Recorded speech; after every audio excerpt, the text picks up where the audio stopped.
Ano pa to? Dos, tres. Dos. Storage. Pang babae. Bakit? Parang sabi.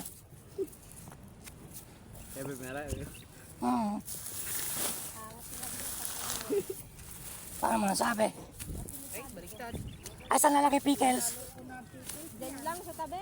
Ihalo na dyan. Ilagay mo doon sa bag mo. Diyan lang dito tabi pickles nyo. Lagay. Bahala na dyan, abo. Wala oh. Mangi kayo ng panglagay na pickles. Yan yung pickles, guys, oh. Ano? Boy, lagay mo doon sa bag mo, boy.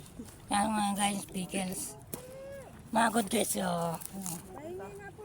Ganito mga good guys, oh. Mga bilog. Ayan guys, good pa yan, uno. Ay, si Balaga. Ganito lang po tayo magpuputol guys. Ng sibuyas, oh. Yan lang po.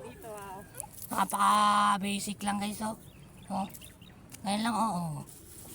Yan lang po guys. Kaka-adjustin lang sa atin. Yan, pickles.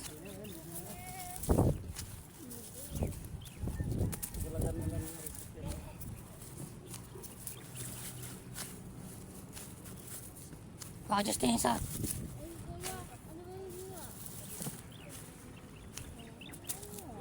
Pang storage. Pang marketing. Pang marketing o pang storage. Pang marketing.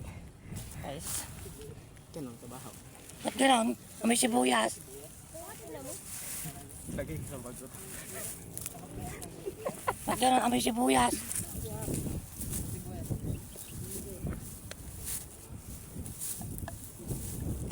Lalaki na lagay na sa bag yung tigil.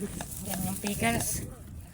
Dami niyang boy. Ayun guys, oh, nalalagay yung dito. Tumpok na yan guys. Ayun sila. Ilalagay ko sa bag yan, guys. So guys, nakaganto lang tayo.